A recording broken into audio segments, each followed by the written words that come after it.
حضرت نے ایک بات لکھی ہے بڑی قیمتی، اور میں نا جب کبھی پریشان ہوتا ہوں نا تو میں یہ والی بات کھول کے پڑھتا ہوں اعلیٰ حضرت کی۔ یہ بات ڈھارس بندھاتی ہے، ڈھارس توانائی دیتی ہے، پورا مضمون باندھا ہے۔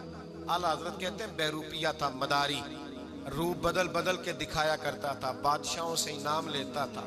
ایک دن اورنگزیب عالمگیر کے پاس آ گیا، کہنے لگا میں روپ بدلوں گا، اگر آپ پہچان نہ سکے تو میں انعام لوں گا۔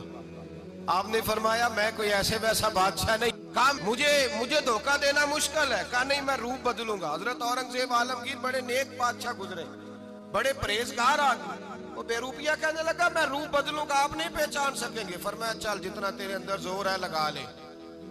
حضرت نے اعلان کیا کہ میں نے فوجی بھرتی کر دیں، 2 ماہ کے بعد ٹیسٹ ہوگا۔ وہ 2 مہینے دوڑتا رہا، رنگ روپ بناتا رہا، آیا ٹیسٹ دینے، 2-3 سپاہیوں کا امتحان لیا، اس کی باری آئی تو 10 روپے دیے، کہنے لگے تیرے آنے جانے کا کرایہ میں نے تجھے پہچان لیا ہے۔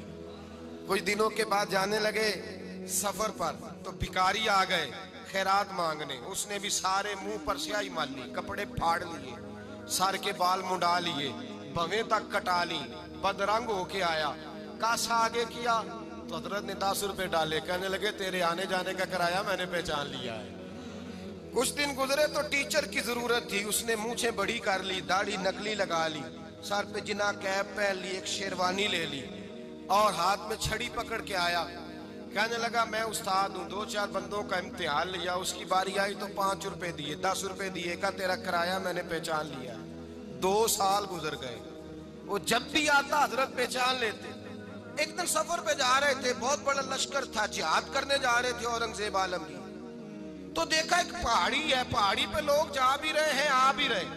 اورنگزیب عالمگیر پوچھنے لگے یہاں کیا ہے؟ کہنے لگے ایک بابا جی بیٹھے ہیں دعا کرتے ہیں، اللہ کے نیک بندے ہیں۔ اورنگزیب کہنے لگے یار پرانے لوگ سارے ہی اللہ والوں کو مانتے، یہ بھی مصیبت آئی ہے جتنی نہیں آئی ہے، سارے لوگ ہی مانتے۔ کہنے لگے ذرا میں دعا نہ کرا لوں، اچھے کام جا رہا ہوں۔ اورنگزیب بادشاہ تھے، بادشاہ لوگ نازک مزاج ہوتے ہیں، گھوڑے سے اترے، بڑی مشکل سے پہاڑی پہ چڑھے، اوپر گئے تو لائن لگی ہے، بابا جی غار میں بیٹھے، کہنے لگے میں نے ملنا ہے، میں اورنگزیب ہوں۔ انہوں نے کہا ہمارا بابا اس طرح کا پیر نہیں کہ امیر آئے تو رنگ اور ہو، غریب آئے تو اور ہو، یہاں اگر ملنا ہے تو لائن میں لگ جاؤ، سب ایک جیسے۔ اب لائن میں کھڑے ہو گئے، 50 آدمی آگے تھے، کہتے ہیں 51واں نمبر تھا، تھک گیا دھوپ میں کھڑا کھڑا۔ جب میں پہنچا غار کے دہانے تو میں نے بابا جی کے چہرے پہ نظر ڈالی تو بڑا نورانی چہرہ، بڑی خوبصورت لب و لہجہ۔ میں نے کہا میرے جیسا آدمی بھی پگڑی باندھ لے تو اچھا لگنے لگ جاتا ہے، بڑا خوبصورت انداز۔ کہتے ہیں میں ان کے پاس اتحیات کی حالت میں بیٹھ گیا، میں نے کہا حضور میں جا رہا ہوں جہاد کرنے، دعا کرنا۔ بزرگوں نے ہاتھ اٹھائے، اللہ اس کی مدد فرما، دین کو غلبہ عطا فرما، اسے دین کا سچا پکا سپاہی بنا۔ پھر تھپکی دی، 2-4 نصیحتیں بھی کر ڈالی، دیکھنا ظلم نہ کرنا، زیادتی نہ کرنا، جب تو جیت فخر نہ کرنا، غرور نہ کرنا، نصیحتیں بھی کر دی۔ کہتے ہیں اب جب میں اٹھا تو 2-4 دینار بطور نذرانہ مسلح کے نیچے رکھے، اور الٹے قدم جب میں غار سے اترا انہوں نے رومال جھاڑا اور اٹھ کے کھڑے ہو گئے، کہنے لگے آج نہیں تو نے پہچانا، آج نہیں تو نے پہچانا، میرا انعام بنتا ہے، آج نہیں پہچانا، لا پیسے۔ اورنگزیب کہنے لگا یار تو نے حد کر دی، کہاں چڑھا کہاں کھڑا رہا، دھوپ میں تھک گیا، کمال کر دی بھائی تو نے، بتا تو کیا لے گا، اب تو دیکھ جلدی بتا، وہ کتنے لوگ پیچھے دھوپ میں کھڑے ہیں، لشکر سارا کھڑا ہے، کیا لے گا؟ اس نے کہا سب سے قیمتی ہیرے وہ ہیں جو تیرے سر کے تاج میں لگے ہوئے ہیں، مجھے تیرا تاج چاہیے۔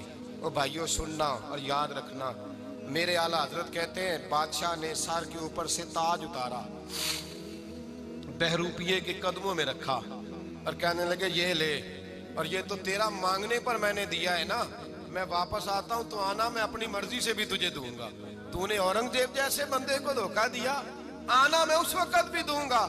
وہ دے کر بس بات ختم ہو گئی، حد ہو گئی، دے کر کہتے ہیں جب میں پلٹا نا واپس، بہروپیے نے آواز دی بادشاہ ٹھہر جا، تو میں نے پلٹ کے دیکھا تو کہنے لگے یہ اپنا تاج لے جا، اٹھا اور لے جا۔ میں نے کہا 2 سال بیت گئے تجھے محنت کرتے، آج قابو آیا تو لے جاؤں، کہنے لگا لے جا، مسئلہ سمجھ میں آ گیا۔